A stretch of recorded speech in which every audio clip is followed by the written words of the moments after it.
সকালবেলা তো এখন ঠান্ডা একটু, গাছগুলো এখন পানি দিয়ে।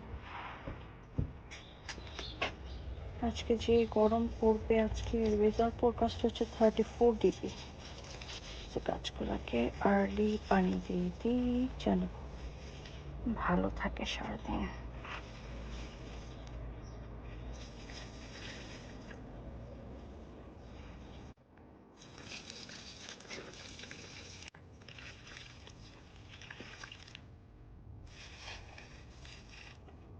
কাঠ বিড়ালি এসে খুঁড়ে খুঁড়ে অবস্থা 12টা বাজে দিয়ে যায়।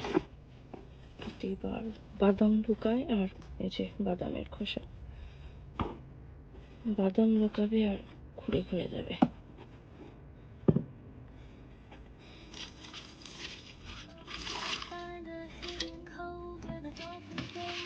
এটা হচ্ছে বাচ্চাদের ব্রেকফাস্ট। আজকে পেন চপ করে দিচ্ছি, গতকালকে ক্রসেন্ট করছিলাম, ওটার কিছু লেফট ওভার আছে, ডাজন্ট ম্যাটার, চলবে। যেটা এখন দিয়ে দিব ওভেনে। এদের ব্রেকফাস্ট ইজরা ইসমা ইজান, সো 2 ইচ। এটা খেতে খুবই মজা। টেম্পারেচার দিয়েছিলাম প্রি হিটেড 40-তে, এখন দিয়ে দিলাম 200, so it will be baked within 15 to 20 minutes. আর এখন বানাবো আমার জন্য কফি। এই কফি জগটা কিনলাম, এটা হচ্ছে এসপ্রেসো, 9 কাপ এসপ্রেসো বানানোর। তো গতকালকে আমরা ট্রাই করলাম, টেস্ট পুরা মনে হচ্ছে যেন স্টারবাকস টাইপের টেস্ট। ফ্রেশলি যে রোস্টেড বিনস থাকে না কফি, সেগুলো এনে আমি বাসায় এই যে ব্লেন্ড করে নিলাম। সো গুড, মানে টাবটা ওপেন করলেই অ্যারোমা। সো যাই হোক, প্রথমেই হচ্ছে পানি দিয়ে নিতে হবে এখানে। সো আমি এখানে পানি দিলাম, তারপরে দিয়ে দিব এইটা ফিল্টারটা।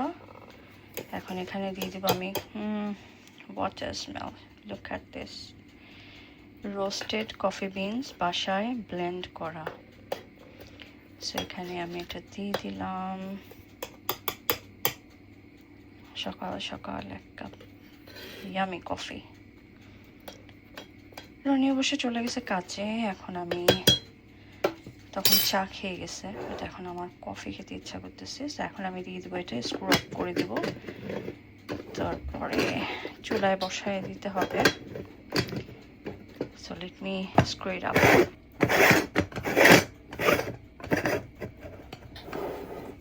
সো স্ক্রু আপ করা শেষ। তো পানি কফি দেওয়া হয়ে গেছে। এখন কফিটা যখন স্টিম হবে আর এখান দিয়ে কফিটা ব্রিউ হয়ে উঠে এখানে জমা হবে। So let's do that. So বার্নারের উপর বসায় দিলাম এভাবে। এখন কফিটা হতে থাকবে। সব মেলে কফিগুলো থেকে 1000 টাইম বেটার হচ্ছে এভাবে বানানো, একেবারে ফ্রেশলি ব্লেন্ড কফি।